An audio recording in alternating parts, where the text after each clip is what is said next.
Selamat pagi, salam sejahtera untuk kita semua. Yang saya hormati seluruh anggota Satgas yang hadir pada pagi hari ini. Yang saya hormati mengantisipasi dan berusaha menyampaikan secara detail, akurat, dan cepat informasi-informasi yang berhubungan dengan COVID-19, sehingga berdasarkan dukungan dari para bapak dan ibu semua, informasi yang didapatkan dari provinsi setiap hari jam 10 kita atau kabar Prokopim sekarang mungkin juga sudah kita lihat di sosial media, karena kemarin sudah diumumkan oleh provinsi kita sudah kembali ke zona hijau dengan data dari 40 pasien yang kita rawat. Ini terakhir tersisa 1 kemarin, itu juga sudah sembuh, sehingga sekarang 0 pasien yang positif di Kabupaten Ogan Komering. Sehingga otomatis saya lihat di peta yang ada di provinsi itu kita kembali ke zona hijau. Bapak Ibu yang saya hormati, sebelum saya menyampaikan, kita sudah pernah menyampaikan, Pak Bupati lalu kawan-kawan dari bagian sudah kita lalui hampir bulan keempat, mulai dari pencegahan dan seterusnya sampai dengan pada hari ini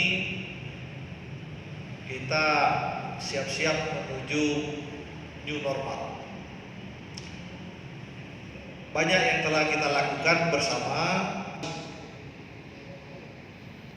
Ini bukan hasil kerja 1 atau 2 orang. Ini semua merupakan kerjasama yang baik dari seluruh masyarakat Ogan Komering Ulu. Mulai dari kita meminta tetap diam di rumah saja, kemudian para pegawai kita minta bekerja dari rumah, anak-anak sekolah juga kita minta belajar dari rumah, dan seluruhnya itu melibatkan sosialisasinya. Yang paling penting sekali yang berjasa tentunya Bapak Ibu selaku wartawan, menyampaikan, mengedukasi, mensosialisasikan. Apalah artinya kalau tidak ada peran Bapak dan Ibu semua untuk menyampaikan sosialisasi ini. Nah, ini sudah kita lalui bersama. Kita berhasil menyembuhkan 40 pasien kita. 40 pasien ini bukan ditetapkan jumlahnya cuma 40 itu saja. Kita melakukan kontak tracing sebanyak 253 orang, Bapak Ibu. Artinya Dinas Kesehatan beserta jajarannya ini saya menganggap kerja yang luar biasa, ya. Khusus untuk Dinas Kesehatan dalam hal kontak tracing, saya menyampaikan atas nama pemerintah daerah ucapan terima kasih yang setinggi-tingginya. Mengapa saya katakan itu dikejar untuk oleh jajaran Dinas Kesehatan? terutama yang kontak erat dengan mereka, lalu di tes swabnya. Repot ini sebenarnya Pak, setelah di tes swabnya ini tidak bisa diperiksa di sini, dibawa ke BBLK Palembang, diantar langsung, tidak ada yang ngambilnya di sini. Nah, itu dilakukan oleh kawan-kawan dari Dinas Kesehatan.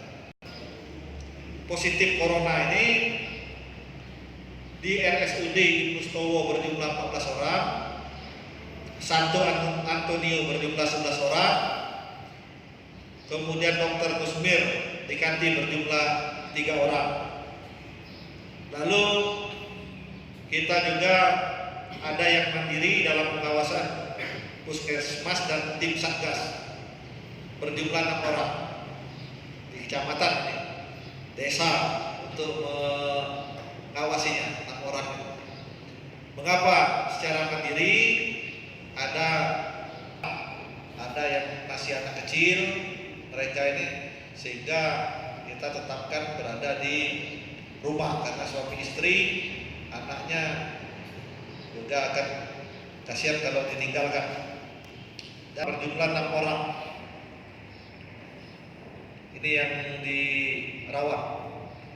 Nah, oleh karena itu melalui kesempatan ini juga kepada 3 rumah sakit, termasuk rumah sakit yang di Palembang, lalu kepada camatnya yang mandiri tadi, kepala desa dan lurahnya, puskesmas yang terlibat langsung, medis dan para medisnya.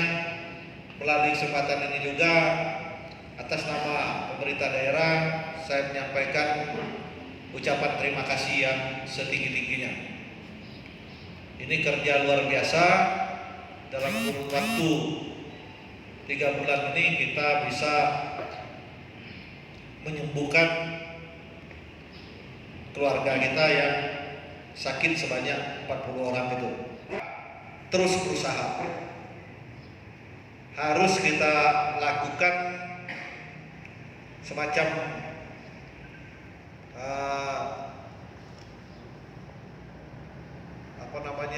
mengambil dalam minimal 1% dari penduduk kita.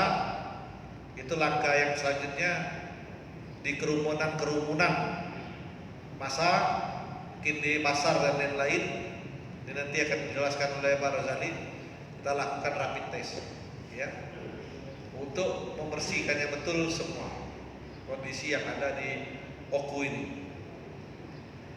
Alhamdulillah, Bapak Ibu yang saya hormati, kegiatan-kegiatan yang ada di Oku ini sudah mulai berjalan normal. Tetapi yang perlu kita ingatkan semua, tolong digarisbawahi betul kepada seluruh masyarakat, tetap melakukan protokol COVID ini dengan semaksimal mungkin. Pakailah masker, itu yang pertama. Kemudian yang kedua, sering-sering cuci tangan pakai sabun. Yang ketiga, jaga jarak. Nah, itu 3 ini yang paling dominan, yang paling penting sekali. Si banyak lagi yang lainnya, hal-hal yang tidak kita inginkan, ini sangat kita sayangkan. Oleh karena itu, dibiasakan kita dengan kehidupan baru ini, di semua kegiatan kita lakukan 3 macam itu saja dulu yang paling penting sekali. Organ Kominulum menyampaikan ucapan terima kasih kepada semua pihak tanpa terkecuali yang telah berpartisipasi, yang telah melakukan dan menyumbangkan APD, kemudian menyumbangkan tenaga, pikiran, dan waktunya kepada kita semua. Oleh karena itu, sekali lagi tidak dapat saya sebutkan satu persatu. BUMN, BUMD, kemudian OPD yang terkait dan til saja kita untuk jumpa pers atau konferensi pers ini, karena ruangan di dunia persilatan selama COVID ini, yaitu bansos ya. Nah ini segeralah diselesaikan oleh Kadinsos dengan Bulog. Nah ini perlu saya sampaikan, sampai dengan saat ini belum ada kerugian negara yang terjadi di sana. Mengapa saya katakan belum ada kerugian negara? Karena memang belum terjadi bayar-membayar antara Bulog dengan Dinsos. Nah ini akan segera diselesaikan oleh mereka. Dari 20.000 yang dibagikan itu rusak 4 kantong yang rusak ya. Selebihnya itu insya Allah dalam keadaan baik dan belum ada laporan lagi untuk nambah 1 atau 2 saja, belum ada, hanya 4 itu saja laporan. Itu untuk yang bansos. Nah ini mudah-mudahan bisa diselesaikan, tidak ada kendala yang berarti. Kemudian untuk kita diwajibkan untuk memangkas anggaran kita sebesar 50%. Itu perintah dari pusat. Seluruh Indonesia seperti itu. Kabupaten kota se-Indonesia ini sudah lakukan itu. Kalau kita tidak lakukan, kita diberi sanksi, tidak dikirim DAU. DAU itu dana alokasi umum yang berkaitan dengan gaji pegawai negeri. Kalau kita tidak kirim itu, pegawai negeri tidak gajian. Sudah 3 kali kita kirim. Ini perlu saya informasikan dengan Bapak Ibu. Pertama dengan potongan hanya 35%. Ya kita udah galak, besar ego motong ini dibalikkan oleh sana. Belum memenuhi syarat. Kemudian naik sedikit 40%, balikan lagi. Ya. Kemudian belum mencapai 50%, balikan lagi. Nah, sekarang sudah mencapai 50%. Alhamdulillah laporan Pak Hanafi kemarin dalam kurun waktu 3-4 hari belakangan ini kita sudah dikirim DAU. Sudah memenuhi syarat, berarti potongan kita, refocusing anggaran kita sudah memenuhi syarat di sana. Nah, ini perlu saya jelaskan, Bapak Ibu yang saya hormati, uang sebesar yang kita potong itu sebenarnya tidak sebesar itu yang kita perlukan. Makanya kami bertahap kemarin itu, potong 26M dulu, kemudian naik lagi 45. Nah, terakhir 121 kalau tidak salah ya. Nah, pastinya tanyakan dengan Pak Hanafi. Dari 121M ini Bapak Ibu bukan tak dihabiskan. Kalau tak dihabiskan mudah, tapi ancamannya hukuman mati. Nah, makanya saya sudah tegaskan dengan kawan-kawan Satgas, jangan main-main dengan uang ini. Menurut laporan Pak Hanafi kemarin, BPKAD belum sampai 5% terpakai uang itu. Baru 6M ya. Nah, baru 6M. Kita sudah kembali ke zona hijau. Nah, jadi kemana uang itu? Uang itu tetap di APBD kita, nanti mungkin balik ke Silpa. Nah, tolong dijelaskan yang berfungsi menjelaskan betul ini. Bapak-bapak ibu yang profesinya wartawan ini sangat kita butuhkan sekali, karena banyak yang beranggapan wah ini uang 121 miliar sudah habis. Nah, malah dipotong yang lain lagi, nyari yang lain. Nah ini tolong betul dijelaskan. Itu perintah dari pusat untuk mencadangkan anggaran itu, mencadangkan anggaran. Dan semua pemerintah se-Indonesia ini sudah lakukan refocusing dan realokasi anggaran. Nah, saya jelaskan lagi, total yang kita siapkan itu potongan kita terkumpul 121M. Untuk lebih lengkapnya tanya dengan BKD. Dari 121M itu baru terpakai berapa? 6M. Berarti 21 dikurang 6, 115 lagi berarti ya. Nah, masih 115 lagi.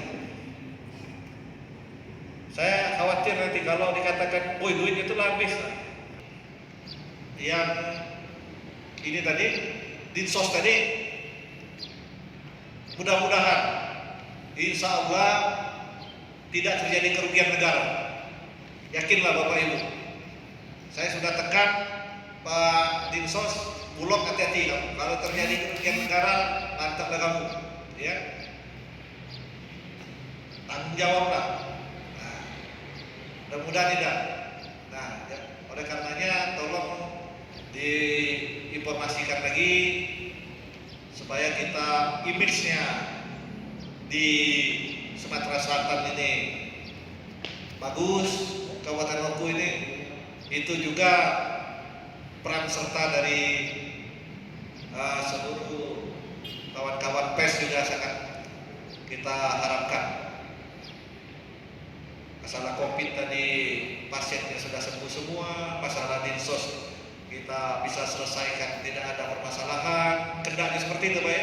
Keuangannya kita jelaskan, ini menghadapi new normal ini semuanya kita sosialisasikan, kita edukasi dengan semaksimal mungkin masyarakat kita sehingga kita kembali normal lagi seperti sedia kala dengan istilah new normal, hidup berdampingan dengan COVID ini, pakai masker, pakai sarung tangan bila perlu, dan seterusnya yang saya sampaikan 3 saja tadi, cuci tangan pakai sabun dan jaga jarak. Itulah yang paling penting sekali. Saya hormati, saya akhiri. Assalamualaikum warahmatullahi wabarakatuh. Assalamualaikum warahmatullahi wabarakatuh. Selamat pagi menjelang siang, Bapak Ibu hadirin yang berbahagia. Pada kesempatan ini yang kami hormati Pak Sekda, yang kami hormati kawan-kawan dari gugus tugas, pada kesempatan ini sudah sempat hadir para pejabat dan masyarakat yang sudah sempat hadir. Terima kasih, kita telah mendengarkan wajangan dari Pak Sekda. Terakhir dari 40 terkonfirmasi itu akhirnya kemarin yang terakhir juga negatif. Berarti 40 terkonfirmasi, 40 juga sudah ada kesembuhan di situ. Dengan beberapa rumah sakit tadi sudah dijelaskan Pak Sekda yang dirawat di situ. Bapak Ibu hadirin, pada kesempatan ini akan kami kembali perkembangan COVID-19 Senin 22 Juni 2020. Yang pertama tentunya kita ingin mengetahui sampai sekarang ODP ada 151. Itu semua sudah habis pengawasan, dan berikutnya PDP ada 10, juga tidak ada yang lagi di proses perawatan, sudah lepas perawatan semua. Berikutnya terkonfirmasi ada 40 sudah dirawat dari mulai bulan Februari sampai sekarang, akhirnya sudah mengalami kesembuhan semua sebanyak 40. Berarti kemarin juga kita mendapat kabar dari Palembang, dari Dinas Kesehatan, bahwasannya Oku sudah kembali ke zona hijau. Terima kasih. Akan merencanakan new normal untuk berikutnya, dan sama-sama kita berkomitmen di situ. Yang pasti disiplin diri. Ini ada 6 yang dirawat di Mandiri Pak Sekda, tapi disiplinnya bagus. 2 kali kita swab sudah negatif, berarti dia sudah sembuh. Berikutnya OTG, selama dari Februari sampai sekarang OTG kita orang tanpa gejala itu ada 384. Yang kita swab 253. Itu kontak erat yang terkonfirmasi 253 tadi. Jadi yang positif 40. Bapak Ibu, pada kesempatan ini juga kami mohon kedepannya kita sama-sama beredukasi, memberikan pengarahan-pengarahan kepada masyarakat, khususnya di sekitar kita, bahwasanya disiplin dari kerjaan ini harus kita laksanakan, dan kita aturan pemerintah yang telah dihimbau oleh pemerintah. Terima kasih atas perhatian. Ini perkembangan COVID-19 Kabupaten Ogan Komering Ulu yang telah disampaikan oleh juru bicara Satgas COVID-19 Kabupaten Ogan Komering Ulu, kepada kami Rojali SKM. Dan Ulu, sekali lagi kami mengucapkan terima kasih yang sebesar-besarnya serta memberikan apresiasi dan penghargaan yang setinggi-tingginya kepada semua pihak, seluruh stakeholder, baik dari tim Satgas itu sendiri, Forkopimda Oku, anggota DPRD Kabupaten Ogan Komering Ulu, termasuk TNI Polri, seluruh komunitas, BUMN, BUMD, dan para penggiat sosial, dan yang tidak kalah pentingnya adalah rekan-rekan sekalian, seluruh insan pers dan juga LSM yang telah bersama-sama bersinergi tergabung dalam Media Center COVID-19 Kabupaten Ogan Komering Ulu, selalu memberikan pelayanan dengan menyajikan pemberitaan, informasi dan publikasi yang tepat, benar, dan akurat kepada masyarakat dengan memberikan sosialisasi dan edukasi. Dan kita berharap, wassalamualaikum warahmatullahi wabarakatuh.